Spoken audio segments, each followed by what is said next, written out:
So today I'm going to talk about AI and moral judgment. And specifically, I'm going to talk about moral machines. Those can output or perform as making moral judgments like human beings.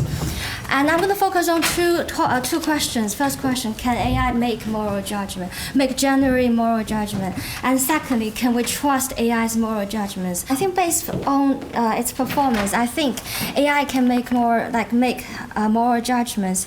But when it comes to whether we can trust AI's moral judgment, I think it depends. It concerns whether we can treat AIs as individual agents. It means that whether we can treat AIs as participants of our moral community. And it also it concerns whether AI can be integrated with reflective reasoning and a certain level of sentiment, such as empathy. I will elaborate it later. And the structure of my talk is as follows. First, I want to just briefly show that what do I mean by AI that can make genuine moral judgment. I want to show some one example.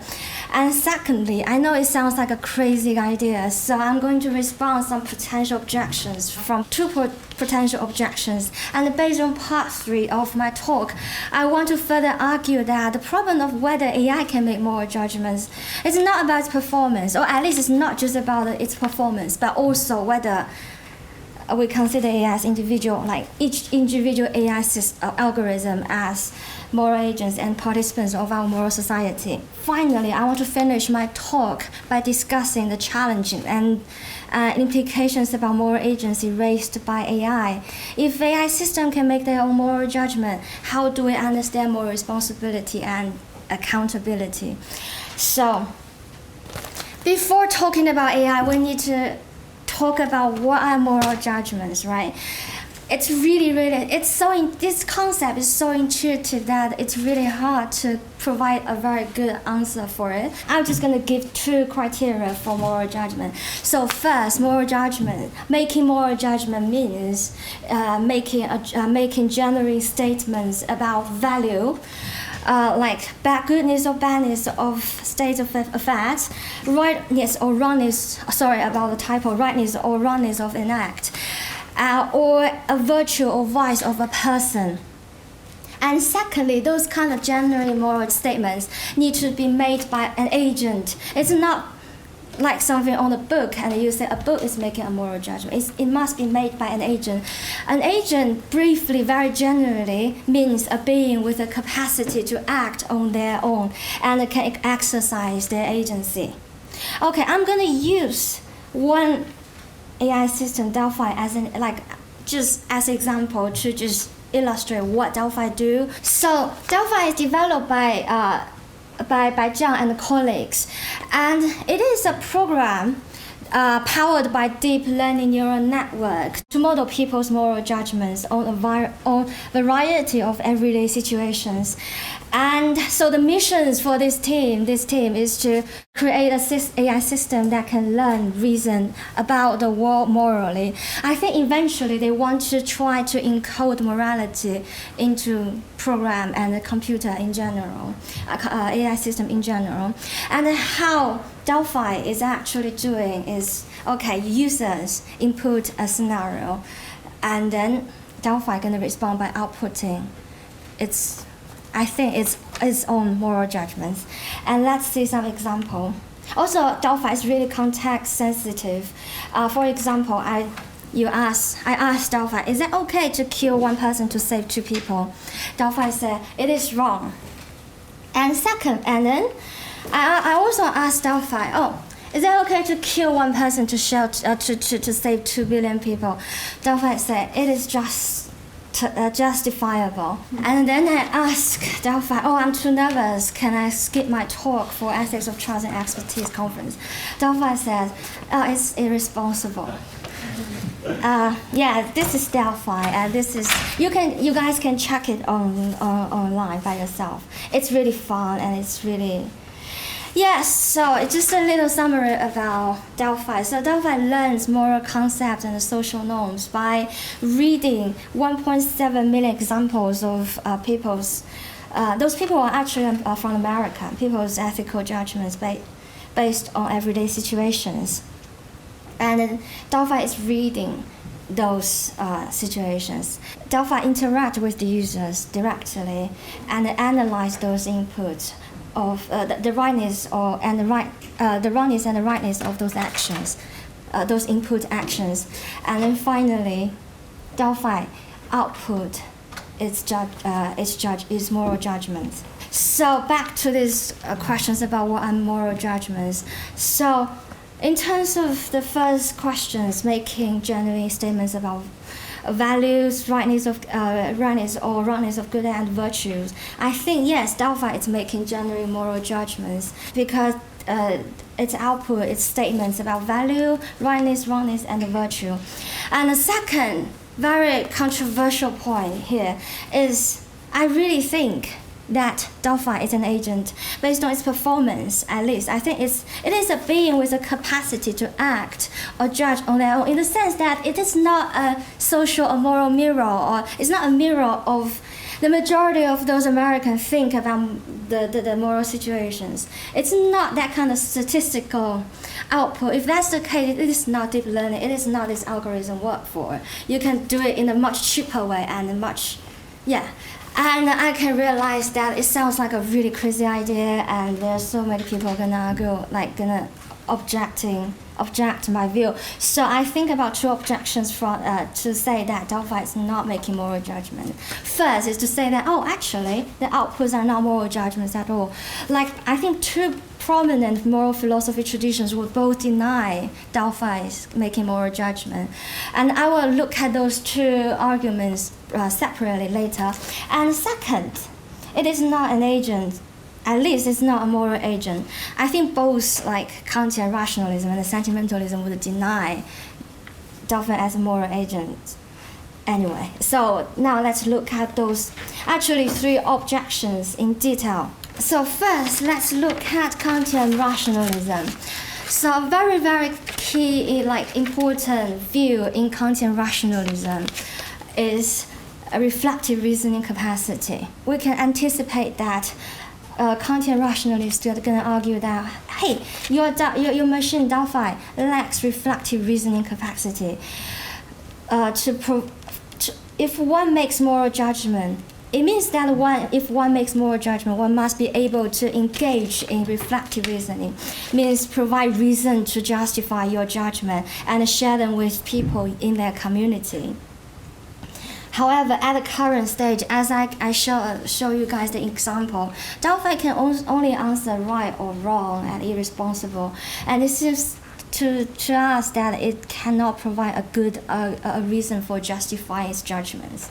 As a result, Delphi cannot make moral judgment based on Kantian rationalism. Here's my brief response to Kantian rationalism. So I think this standard is too high. If we follow the Kantian rationalism, moral judgments are only exclusive to a certain limit of human beings. Because this standard implies that animals and infants cannot make moral judgment. And it also implies that some scenarios where we normally think humans are making moral judgments, those statements are not moral judgments. However, studies have shown that, for example, infants, a brilliant work by Hamlin and colleagues, and Renee Balijan and colleagues shows that infants have really grasped this kind of capacity, moral norms such as fairness and being kind to help others, not to hinder others. And also, studies have also shown that animals, such as monkeys and chimpanzees, they have this concept of fairness and justice as well. Majority of the time when we are making moral judgment, those judgments are not initiated by reflective reasonings, and most of the time we made it based on our intuitions and intuition and a heuristic, which we sometimes fail to engage in reflective reasoning because we just cannot give a good reasons to justify our judgments. According to human sentimentalists, moral judgments are intrinsically emotional. Only affective states, non-cognitive affective states such as desires and passions are motivating. So moral judgments are at least in part constituted by sentiments such as desire and passions. For instance, like for one specific kind of judgment, sentimentalists, the sentiments expressed in moral judgments are desire about what we want our moral community to be like and how we wish people in our community to behave.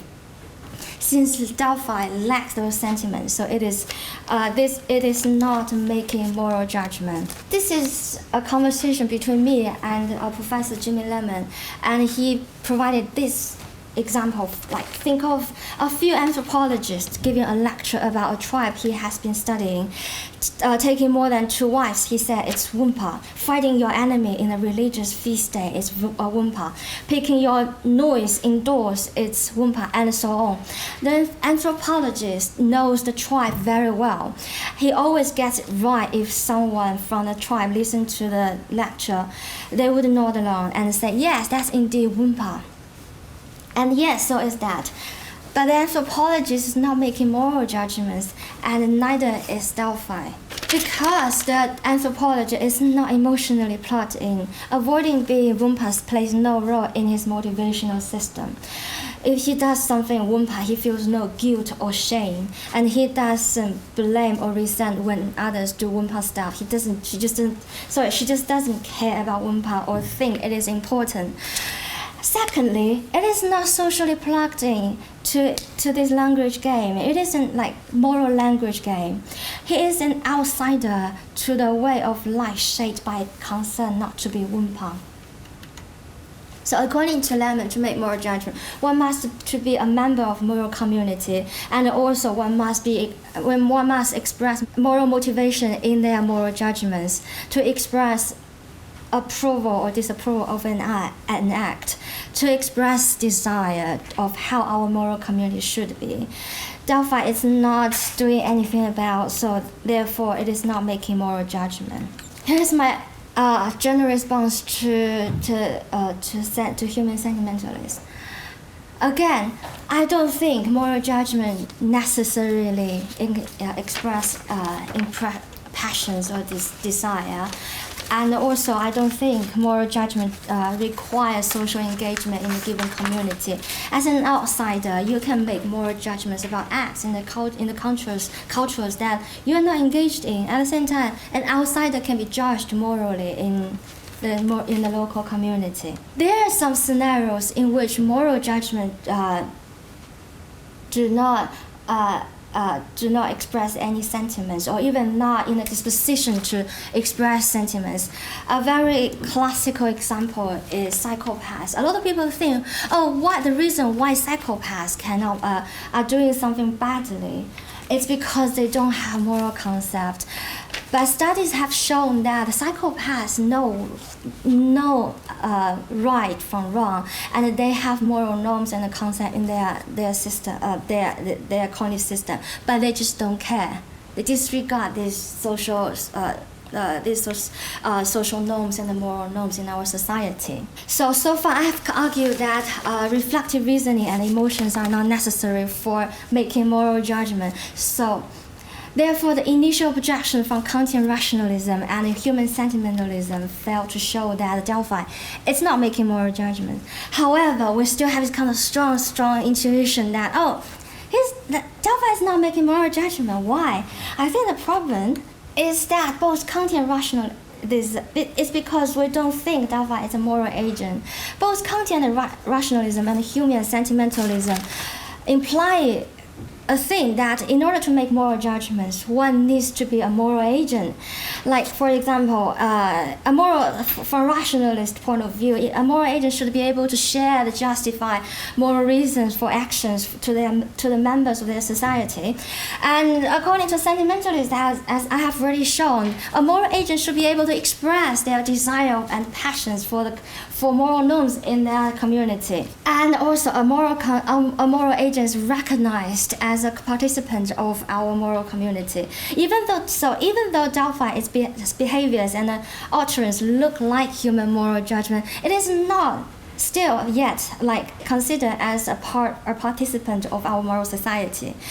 And since it is not a participant and it doesn't have any moral responsibility for its moral judgment, so Delphi is not making moral judgment. Why moral agent is so, this kind of concept of moral agent is so important when it comes to making moral judgment? Think of another AI system, AlphaGo.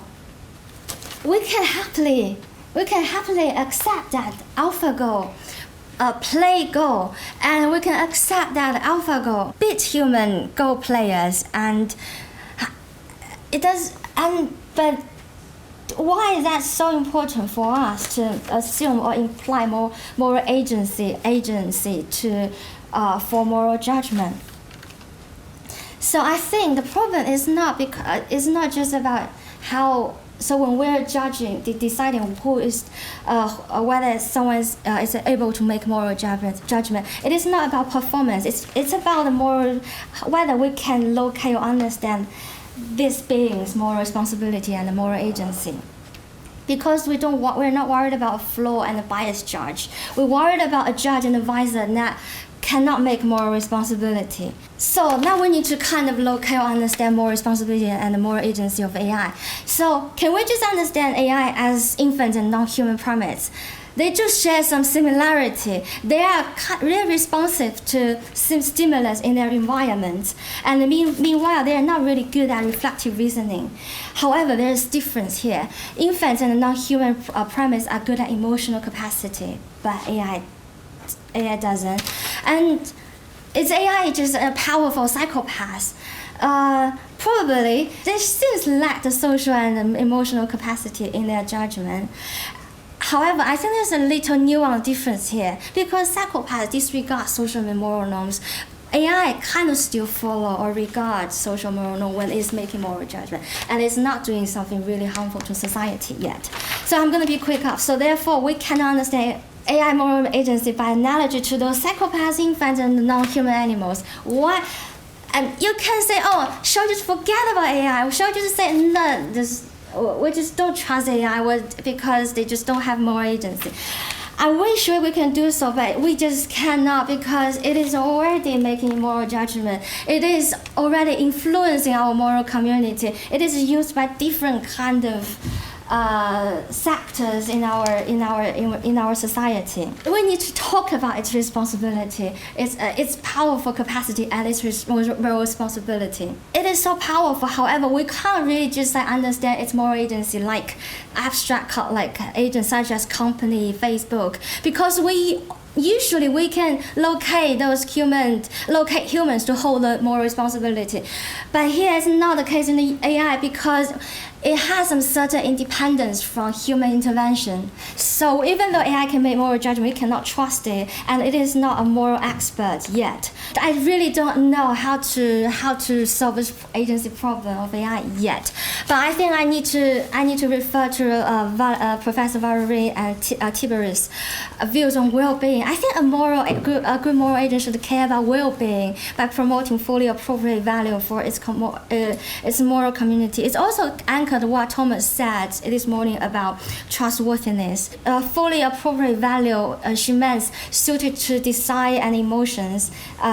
Those values that are suited to desire and emotions, and those are reflective in those values, and those values that are capable of being fulfilled together over time.